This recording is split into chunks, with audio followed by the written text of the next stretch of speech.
Rio Grande do Sul continua o processo de desmonte do Estado. Os custos da recuperação do setor público devem ser partilhados entre todos os setores da sociedade e, muito especialmente, pelo próprio aparato estatal.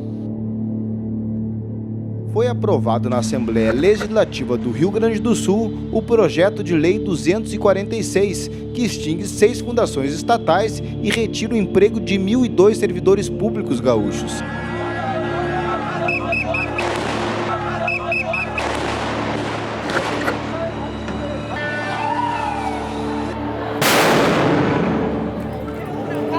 Calma, gente.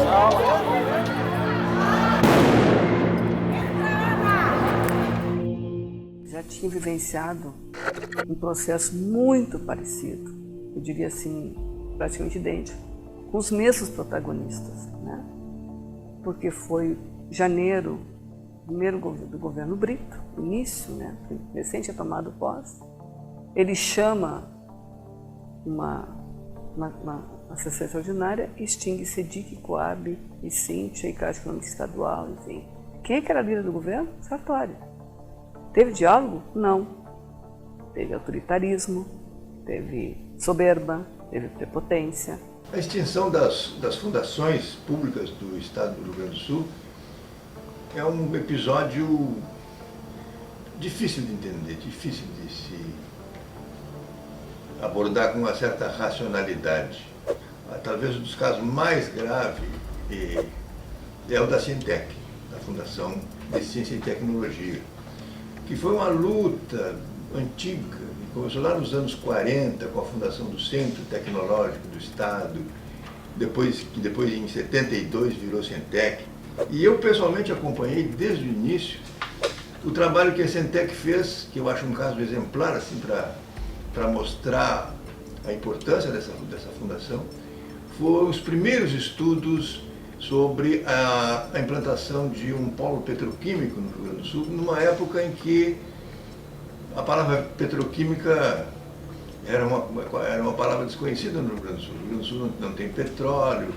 É muito difícil de explicar que uma instituição que prestou tão relevantes serviços ao Estado foi fechada sem qualquer discussão, foi fechada sem um estudo, com algumas justificativas muito frágeis, né? De reduzir custo, de equilibrar o orçamento, quando a Sintec ela era quase autossuficiente. A Metroplan, né, ela já teve uma importância muito maior, já foi colocada, né, à frente de políticas de desenvolvimento metropolitano muito mais avançadas, né, e claro, teve aquele momento em 1998 onde ela assume, né, todo o gerenciamento do transporte metropolitano. Na verdade, quando se fala em Metroplan, se fala em gestão. A Metroplan faz uma gestão de todas as linhas de transporte, tanto coletivo quanto de transporte por fretamento. Quando a gente fala em integração, por exemplo, da mobilidade em nível metropolitano, não só de transporte urbano, e que isso facilitará e também barateará, né, a mobilidade para a população dessas regiões, né, é a Metroplan, esse órgão que deve centralizar esse debate e essa articulação técnica. Então nós temos segmentos vitais para a economia, posso citar aqui um polo petroquímico. Se para um polo petroquímico, vocês imaginam no contexto que isso representaria. É isso que a gente tem visto, então, esse esvaziamento das funções, né, e esse sucateamento da capacidade técnica e da capacidade de trabalho e operação da Fundação. Porque a Metroplan, ela atua num segmento onde atinge 50% da população do estado do Rio Grande do Sul. Ou seja, próximo de 6 milhões de pessoas dependem do trabalho de seus técnicos, do planejamento de suas equipes. Servidores das fundações e instituições atingidas pelo pacote fazem vigília na Praça da Matriz. A FDRH foi muito importante na minha vida desde o tempo da faculdade, quando foi meu primeiro contato com o mercado de trabalho. Foi ali que eu me encaminhei para o meu primeiro estágio e vários outros. Lá eles cuidavam de toda a burocracia e não era como hoje em dia que a gente encontra as oportunidades de estágio em qualquer lugar na internet. Naquela época não acontecia assim. E foi através da fundação que eu comecei a estagiar na TVE. Na TVE eu tive uma grande experiência, foi uma grande escola para minha carreira profissional. Eu conheci profissionais maravilhosos que trabalhavam vestindo a camiseta. Eu acho que o impacto maior que ocorreu com a extinção foi a transferência para a administração direta, né, pro executivo, né, que a TVE perdeu, a TVE e a FM Cultura, elas perderam toda a autonomia, né, a gente não tem condições de fazer uma programação maior por estar dividindo todo os meios de transporte, de operacional, com a administração direta, né, que é através da SECOM. Por isso é muito importante a gente, na hora de votar, pensar nas pessoas, nos políticos, o que eles fizeram, como eles trataram essas fundações, o carinho que eles tiveram com esses lugares que cuidam e também da nossa cultura e também de várias áreas que a gente precisa proteger para ser uma sociedade melhor. Da FE, que é outra fundação importantíssima, a Fundação Estadual de Estatística, que foi uma longa reivindicação dos economistas para tirar de dentro do governo a produção de estatísticas sobre a economia do Estado. Ela era a fonte de credibilidade, ela era a geradora de conhecimento, ela era o que a gente fala muito em capital intelectual. E isso não tem o que questionar, ela tinha uma importância, tinha uma tradição, contribuía, né, entregava resultados. Eu, como jornalista, por exemplo, me ressinto fortemente dessa supressão, porque as estatísticas voltaram para dentro do governo, o governo só divulga aquilo que ele interessa, quando ele não interessa, ele não divulga, você não fica sabendo. Não sei se é possível, no futuro, retomar o que a FE significava, mas certamente o que ela fazia, o papel que ela tinha, ninguém substituiu.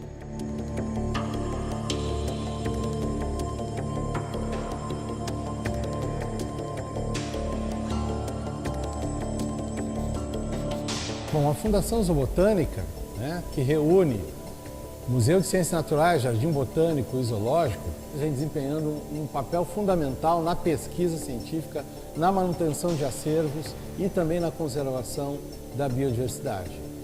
Infelizmente, forças obscurantistas estão, de todas as maneiras, já no governo anterior e infelizmente nesse atual, tentando desestruturar totalmente uma fundação que já foi extinta, e esse setor, especialmente do agro, não vê com bons olhos as pesquisas que pensam na conservação da biodiversidade.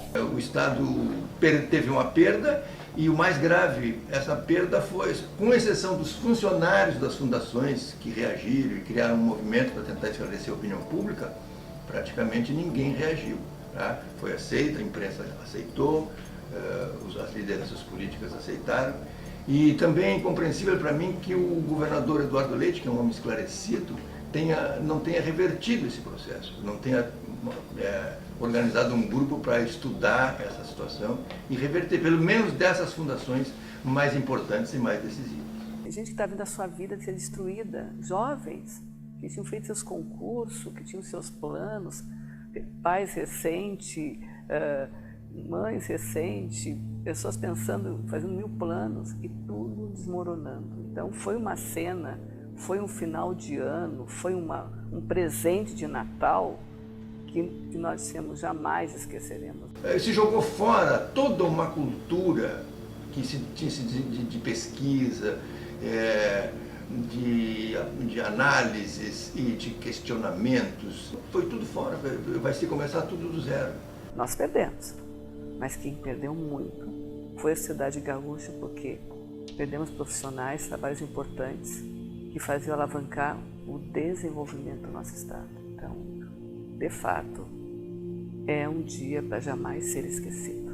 Atualmente, o impacto das extinções das fundações, ele tem proporcionado uma situação bastante absurda, no nosso entender, como representação dos trabalhadores, porque os trabalhadores e as trabalhadoras oriundas destas fundações continuam executando e buscando espaços por vontade própria de executar o seu trabalho para o qual foram contratados na época. E o governo tem insistido em manter um artigo lá da lei, na época das extinções, há mais de 4 anos atrás, na lei que exige a demissão imediata dos trabalhadores. Então, nós entendemos, como sindicatos, estamos fazendo o possível para proteger e discutir isso a todo momento com o governo do Estado, e o governo Leite tem permanecido irredutível em não alterar o decreto que permite que os colegas continuem exercendo as suas funções. Então, já detectamos em vários momentos que a saída dos colegas interrompe serviços essenciais do Estado, né? Seja na TVE, seja na produção da FE, da Cientec, né? Porque a fundação deixa de existir, mas o serviço público não deixa de existir. E isso é uma luta que nós temos desde o governo passado e que o governo Leite repete esse absurdo, né? Nós não estamos pedindo, em tese, solicitando diálogo para ter grandes conquistas. Nós queremos que os trabalhadores tenham tranquilidade para continuar trabalhando. Nós já fizemos várias tentativas, então o SEMAP e outros sindicatos parceiros estão com os processos andando, né, no Supremo Tribunal, mas paralelamente nós temos feito várias reuniões administrativas, mas o governo insiste em precarizar. Tirou a comissão especial que permitia a gente monitorar como estão os colegas e trazer para a mesa as precariedades para que o trabalho seja bem executado, simplesmente extinguiu a comissão, né? O diálogo que a gente consegue fazer enquanto entidades que representam os colegas, ele ficou fracionado. Então, os colegas estão em diversos locais de atuação e sequer o acesso aos colegas é permitido de maneira adequada para a representação, né?